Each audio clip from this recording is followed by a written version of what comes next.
नमस्कार, मैं प्रिया राज, आप देख रहे हैं एक न्यूज़ 24। आपको बता दें, लगातार बिहार की राजधानी पटना में हमेशा से देखा गया है कि ईडी की जो कार्रवाई चलती है वो काफी सक्रियता के साथ नजर आ रही है। इस बीच ये बातें कहना लाजमी हो गया है क्योंकि फिर से लालू परिवार की टेंशन बढ़ती नजर आ रही है। आपको बता दें, सुबह से शाम तक नहीं हुए लेकिन लालू प्रसाद यादव के परिवार का जमावड़ा आज पटना ईडी दफ्तर में देखा जा रहा है। इस बीच आपको बता दें, राजद के कई कार्यकर्ता भी वहां मौजूदा नजर आ रहे हैं। आपको बता दें, अभी की जो तस्वीरें खास एक न्यूज़ 24 पर हम आपको साझा कर रहे हैं, गौर फरमाइएगा। पहले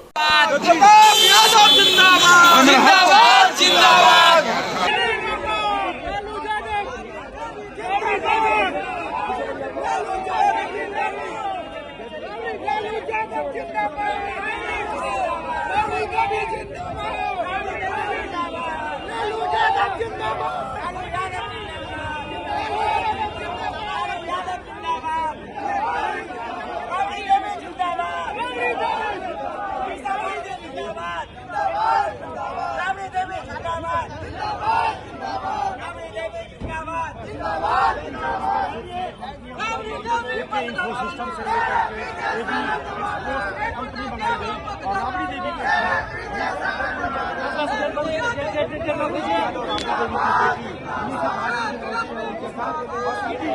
जैसा कि अभी आपके समक्ष हमने एक वीडियो पेश किया जिसमें साफ तौर पे प्रतीत हो रहा है कि किस तरह से तेज प्रताप यादव ईडी दफ्तर पहुंचते हैं और वहां आते ही जिंदाबाद के नारे लगते हैं। हालांकि ये किस तरह के जिंदाबाद के नारे हैं, जहां ईडी का समन है तो दूसरी तरफ राजद कार्यकर्ताओं का जायजा और साथ ही साथ किस तरह से राजनीतिक सोच को वो विरासत के तौर पे पेश कर रहे, ये बातें यही प्रस्तुत करती है कि कहीं ना कहीं ईडी का समन आने से उन्हें वोट बैंक कटने का डर है। और हमें हमेशा से पता है कि राजद एमवाई समीकरण वोट बैंक साधता रहा है। इस बीच कहीं ना कहीं जहां आने वाला बिहार विधानसभा चुनाव में हर पार्टी मजबूती के तौर पर पेश कर रही है बातों को, तो राजद भी विपक्ष के तौर पर काफी मजबूती के साथ बिहार में अपना दांव खेलता रहा है। लेकिन इस बीच आपको बता दें, न सिर्फ तेज प्रताप यादव बल्कि राबड़ी देवी को भी ईडी का समन आया और सुबह वो पटना दफ्तर पहुंची, जिसके बाद से कई घंटों उनसे पूछताछ हुई। ईडी दफ्तर के बाहर न सिर्फ मीडिया कर्मियों का जमावड़ा देखा गया बल्कि राजद की कई ऐसी गाड़ियां मौजूदा नजर पाई गई, जिसके बाद एडमिनिस्ट्रेशन ने उन्हें हटाने की अपील भी की। अब साफ तौर पे जाहिर होता है कि पटना ईडी इन दिनों हर एक मामले की पुष्टि के साथ हर बातों को समक्ष रख रही है। अब साफ प्रतीत हो रहा है कि कहीं ना कहीं तेज प्रताप यादव होली के पावन अवसर पर जितने भी रंगरशिया करते रहे, इस बीच ईडी का समन आना उनके लिए और भी भारी पड़ गया। इस बीच कई ऐसी पार्टियां हैं जो कहीं ना विपक्ष पर नजर बनाई हुई है, चाहे मैं बात करना चाहूंगी चिराग पासवान की हो या फिर बिहार के सबसे बड़े चेहरे और बिहार के कमान संभालने वाले नीतीश कुमार की हो। हर एक पार्टी इस वक्त सक्रिय नजर आ रही है, जहां महिलाओं का वोट बैंक साधने के लिए नीतीश कुमार जी खूब अहम प्रयास कर रहे हैं, लेकिन तेज प्रताप यादव अपने पिताजी की धरोहर को डुबोते ही ले जा रहे हैं। जी हां, ये बातें कहनी पड़ी है क्योंकि लैंड फॉर जॉब मामला अभी तक सुलझा नहीं है। कई बार लालू प्रसाद यादव से पूछताछ हुई। आपको मैं बता दूं कि 29 जनवरी को लालू प्रसाद यादव को ईडी का समन आया था, जिस दौरान उनसे तकरीबन 10 घंटे तक पूछताछ हुई। इस पूछताछ में कई ऐसे नाम भी शामिल हुए जिन्हें ईडी ने बुला करके पूछताछ की और उस बीच उन्हें कार्रवाई करने की भी मांग और अपील जारी रही। दूसरी तरफ तेजस्वी यादव, यानी कि अब राजद का जितना भी कमान है, राजद की सोच विचार है, वो तेजस्वी यादव के हाथ में है, क्योंकि इन दिनों तेजस्वी यादव खूब हवा लूटते रहे। इस बीच चिराग पासवान को टक्कर देने तेजस्वी यादव मैदान में उतरे तो कहा जाने लगा कि अब बिहार के सीएम तेजस्वी यादव बनेंगे। लेकिन ये कौन से बिहार के सीएम हैं जिन्हें बार बार ईडी का समन आ रहा है?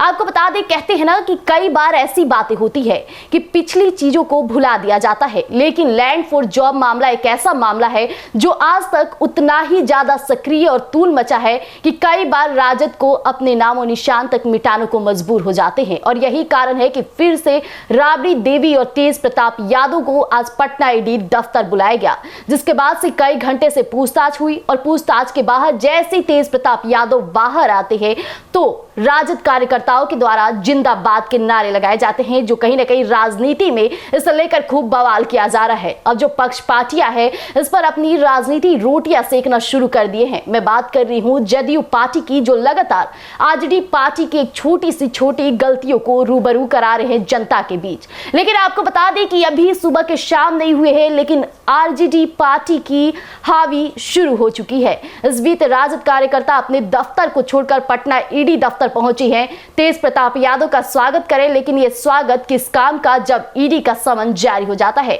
और ईडी जिस तरह से पूछताछ करती है ये हर किसी को पता है। लेकिन आपको बता दें इस कार्रवाई के बाद से कहीं ना कहीं राजद की टेंशन बढ़ती नजर आएगी, क्योंकि उनके वोट बैंक पर इसका गहरा असर पड़ने वाला है।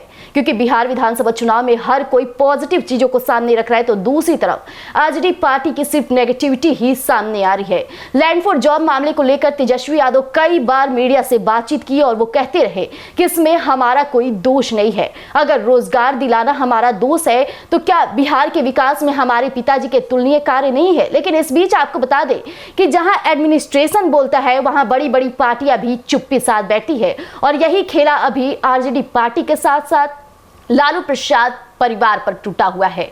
आपको बता दें रोहिणी आचार्य के वो बाइट जो लगातार इन दिनों सुर्खियों में बने थे, कभी अपने भाई की गलतियां छिपाने की हर वो एक कोशिश करती नजर आई, लेकिन दूसरी तरफ कल के दिन बीते नहीं कि आज ही उनके भाई और उनकी माता दोनों जी को ईडी दफ्तर बुला दिया गया। अब सवाल उठता है कि अब रोहिणी आचार्य कौन सा ट्वीट करेंगी, क्या वो फिर से चिराग पासवान या फिर नीतीश कुमार के बेटे निशांत कुमार की राजनीति पर बोलबाला जारी रखेंगे, या अपने भाई और अपने पिताजी के द्वारा किए गए कार्यों की सराहना करेंगे। क्योंकि एडमिनिस्ट्रेशन अभी टाइट हो चुकी है और इसी बिहार की राजधानी पटना में सुबह से ही ईडी दफ्तर में तेज प्रताप यादव से कई ऐसे प्रश्न पूछे गए हैं जो खुद में कई सवाल खड़े करते हैं। इस बीच तेज प्रताप यादव को कहा जाता है कि जो भी बोलते हैं ना सोचते हैं ना विचार करते हैं, यानी कि ईडी में जो बातें वो समक्ष रखे हैं, जिसकी तस्वीरें हम आपके समक्ष रख रहे हैं, यही बयां कर रही है कि ना सिर्फ राबड़ी देवी के माथे से पसीना टपक रहा है, बल्कि तेज प्रताप यादव भी मीडिया के बीच चुप्पी साधते बैठे। भले ही कार्यकर्ताओं की तरफ से जिंदाबाद के नारे लगाए गए, इसके बावजूद भी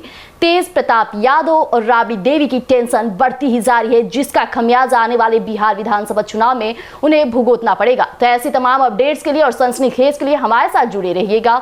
एक न्यूज़ 24 पर दीजिएगा इजाजत। धन्यवाद।